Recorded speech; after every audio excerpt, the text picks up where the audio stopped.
እጅ ስር ገባች። የጦርነት አምላክ የሚመስለውና በመካከለኛው ምስራቅ ሰማይ ስር እንደ መቅሰፍት የተደቀነው ሳርማት ወይም በሌላ መጠሪያው ሰይጣን 2 የተሰኘው እጅግ አስፈሪና ግዙፍ ሚሳኤል በኢራን እጅ መግባቱና በአካባቢው የሚገኙ የአሜሪካ የጦር ሰፈሮች ላይ ያነጣጠረ አሰላለፍ መያዙ ዋሽንግተንና ቴል አቪቭን በከባድ ድንጋጤ ውስጥ ጥሏቸዋል። ይህ እሳታማ ተራራ የሚመስል ግዙፍ የጥፋት መጋዘን ሙሉ ክብደቱ ከ200 ቶን በላይ ሲሆን ርዝመቱ 35 ሜትር እንዲሁም የጎን ስፋቱ 3 ሜትር መሆኑ በዓለም ላይ ካሉ ሚሳኤሎች ሁሉ በትልቅነቱ ወደር የማይገኝለትና ሰማይ ጠቀስ ተራራ ሆኖ ቆሟል። እስከ 18000 ኪሎ ሜትር ርቀት ድረስ የመጓዝ አቅም ያለው ይህ አስፈሪ የብረት ዘንዶ እስከ 10 ቶን የሚመዝን የሞት ጭነት በትከሻው ላይ መሸከም የሚችል ሲሆን ይህ ሰፊ አካሉ እስከ 10 የሚሆን ከባድ የኒውክሌር ጦር አውራጆችን ወይም እስከ 15 ቀላል የኒውክሌር አውራጆችን በአንድ ጊዜ አዝሎ ጠላቶቹን አመድ ለማድረግ የተዘጋጀ ነው። ኢራን ይህን የቁጣ እሳት የታጠቀችበት ዜና በወጣበት ቅጽበት የዋሽንግተን የጦር ማዕከል የሆነው ፔንታጎንና የእስራኤል የደህንነት ካቢኔ በድንጋጤና በጭንቀት ታውከዋል። ምክንያቱም ይህ መሳሪያ ከተተኮሰበት ቅጽበት ጀምሮ መከላከያ ጋሻውን ሙሉ በሙሉ በመበጣጠስ የአሜሪካን የጦር መሰረቶች በአይን ጥቅሻ ውስጥ ወደ ፍም እሳትነት በመቀየር ቀጠና ወደ አመድነት የመቀየር አቅም ስላለው ነው። ታሪክ አይቶት በማያውቀው ፍጥነትና አውዳሚነት ወደ ጠፈር የሚመጠቀውና እንደ መብረቅ የሚምዘገዘገው ይህ ሰይጣን 2 በአሜሪካና በእስራኤል ላይ ያሳደረው ፍርሃት እጅግ የበረታ ህልውናቸውን አደጋ ላይ የጣለ ታላቅ የጦርነት ክስተት ሆኖ ተመዝግቧል። በሚስጥር በታጠሩትና በከንሰላታማ ተራራዎች ግርጌ በተቆፈሩት የኢራን ጥልቅ ከመሬት በታች ያሉ የጦር ዋሻዎች ውስጥ የሰው ልጅ ታሪክ አይቶት በማያውቀው ታላቅ የጥፋት ማዕት በሚስጥር ተቀመመ። ያ የብረት ተራራ የመሰለው አስፈሪ ሚሳኤል በምድር ማህፀን ሰንጥቆ አለቱንና ድንጋዩን ፈንቅሎ ወደ ሰማይ ሲወጣ መላው የመካከለኛው ምስራቅ ምድር በታላቅ የከርሰ ምድር መንቀጥቀጥ ተናወጠች። ከእሳታማው ጉሮሮ የረጨው ነበልባልም ሰማዩን ሙሉ በሙሉ በታላቅ እሳት መጋረጃ አጎናጽፎታል። ይህ የመሬት መንቀጥቀጥና የሰማይ መቃጠልን ተከትሎ በመካከለኛው ምስራቅ ሰማይ ስር አዲስ ፍርሃትና የጭንቀት ጥላ ያጠላበት ድንገተኛ ክስተት ተከሰተ። ኢራን የዓለም ወታደራዊ ሚዛን የሚቀይርና የምዕራባውያንን የደህንነት ጋሻ የሚያረግፍ እጅግ አስፈሪ የጦር መሳሪያ በመታጠቅ በአካባቢው በሚገኙ የአሜሪካ የጦር ሰፈሮች ላይ በተግባር ማዋል ጀምራለች።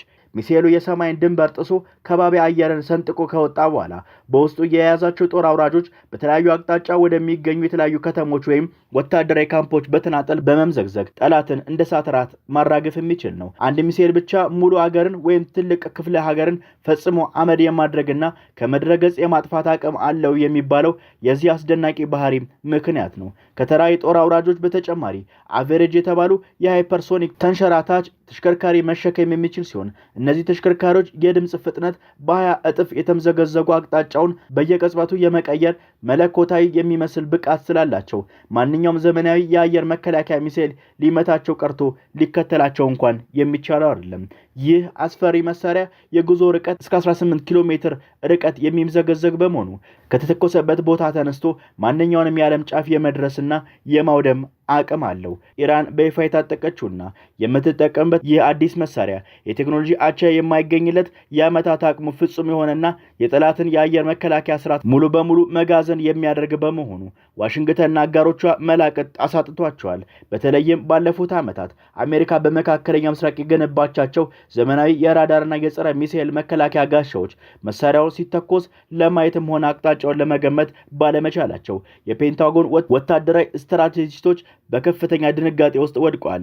በዚህ መሳሪያ ቴክኒካል መዋቅርና ስልታዊ ዓላማ የዓለም ጂኦፖለቲካዊ ገጽታ ሙሉ በሙሉ የለወጠ ሲሆን አመጣጡም ሰይጣን 2 በሚለው የሰሜን አትላንቲክ ጦር ቃል ኪዳን ድርጅት ኔቶ የኮድ ስም የሚታወቅና በሩሲያ ይፋዊ ስያሜውም RS-28 ሳርማት የተባለ እጅግ አስፈሪ ቴክኖሎጂ መሰረት ያደረገ ነው። ይህ ፕሮጀክት የሶቪየት ህብረት ዘመን የነበረውና እስከዛሬ ድረስ የሰው ልጅ ከሰራቸው እጅግ አስፈሪ የተባለው SS-18 ሳንታ የተሰኘ ሚሳኤል ለመተካት የተቀረጸ ሲሆን ኔቶ የቀደመውን አውዳሚነት ለማስታወስ ሳንታ 2 የሚል ስያሜ ሰጥቶታል። ሙሉ በሙሉ ከፍተኛ ቴክኖሎጂ ራሱን በቻለ የተገነባው ይህ መሳሪያ በዩክሬን ይሰሩ የነበረውን ጥገኝነት ያስቀርና ሙሉ በሙሉ በራስ አቅም የተፈጠረ የጥፋት አምላክ ሆኗል። ይህ በፈሳሽ ነዳጅ የሚሰራ እጅግ ግዙፍ ባላስቲክ ሚሳኤል የቴክኒክ ዝርዝርና የማጥቃት አቅሙ ሰማይና ምድርን የሚያናውጥ ነው። ይህ በፈሳሽ ነዳጅ የሚሰራ እጅግ ግዙፍ ባላስቲክ ሚሳኤል የቴክኒካዊ ዝርዝሩና የማጥቃት አቅሙ ሰማይና ምድርን የሚያናውጥ ነው። ሙሉ ክብደቱ ከ200 ቶን በላይ ሲሆን ርዝመቱ 35 ሜትር እንዲሁም የጎን ስፋቱ 3 ሜትር በመሆኑ በዓለም ላይ ካሉ ሚሳኤሎች ሁሉ በትልቅነቱ ወደር የማይገናኝለት ግዙፍ ተራራ ይመስላል። እስከ 10 ቶን የሚመዝን ጭነት የመሸከም አቅም ያለው ሲሆን ይህ ሰፊ ቦታ እስከ 10 የሚሆን ከባድ የኒውክሌር የጦር አውራጆችን ወይም ደግሞ 15 ቀላል የኒውክሌር አውራጆችን በአንድ ጊዜ በትከሻው ላይ እንዲሸከም ያስችለዋል። የዚህ መሳሪያ ሌላው አስፈሪ ባህሪ MIRV የተባለ ቴክኖሎጂ የታጠቀ መሆኑ ነው። ይህም ማለት ለዚህም ይመስላል ኢራን ዓለምን ተቆጣጠረችው የተባለው። ይሁን እንጂ ዋናው ስልታዊ ብልጫው የርቀቱ ርዝመት ብቻ ሲሆን የጉዞ መስመር ጭምር ሲሆን በደቡባዊ ዋልታ የመዞር አቅም ያለው በመሆኑ አሜሪካና የኔቶ አገር ጸረ ሚሳኤል መከላከያ ራዳሮችና ጋሻዎች የገነቡትን ስሌት ሙሉ በሙሉ መና አስቀርቶታል። እነሱ ራዳሮቻቸውን ወደ ሰሜን አቅጣጫ አዙረው ሚሳኤሎቻቸውን በአንታርክቲክ በኩል ይመጣሉ ብለው ሲጠብቁ፣ ይህ መሳሪያ ግን ረጅም ርቀት የመጓዝ አቅሙን ተጠቅሞ ሙሉ ምድርን በደቡብ ዋልታ በኩል ዞሮ ምንም መከላከያ በሌለበት የአሜሪካ ኋላ በር በኩል ገብቶ ማጥቃት የሚችል ቅዠት ምንጭ ይሆናል። በተጨማሪ ሚሳኤሉ ከተተኮሰ በኋላ መጀመሪያ የሚኖረው የፍጥነት መጨመርና ወደ ጠፈር የሚወጣበት ጊዜ ወይም የመነሻ ምዕራፍ እጅግ አጭር በመሆኑ ሳተላይቶችና የቅድመ ማስጠንቀቂያ ራዳሮች ሚሳኤሉ መተኮሱን አውቀው መረጃ ከመስጠታቸው በፊት ራሱን በደመናው ሰውሮ ጉዞውን ያጠናቅቃል። ይህን መሳሪያ የመታጠቅ ጂኦፖለቲካዊና ወታደራዊ ስትራቴጂ በተለይ ከአሜሪካ ጋር ያለውን ስትራቴጂካዊ ኃይል ሚዛን ሙሉ በሙሉ ለመቆጣጠር የታለመ ሲሆን አሜሪካ ዓለም አቀፍ የጸረ ሚሳኤል መከላከያ ጋሻ ለመገንባት የምታደርገውን የቢሊዮን ዶላር ጥረት በአንድ ጀንበር ዋጋ ቢስ አድርጎታል። በወታደራዊ ዶክትሪን መሰረት ጥቃትን ለመሰንዘር ሳይሆን ጥቃት ቢሰነዘርበት እንኳን ጠላት ሙሉ በሙሉ ያለምንም ቅድመ ሁኔታ እንዲጠፋ ማረጋገጫ ሆኖ የሚያገለግል የጥበቃ ዋስትና ነው።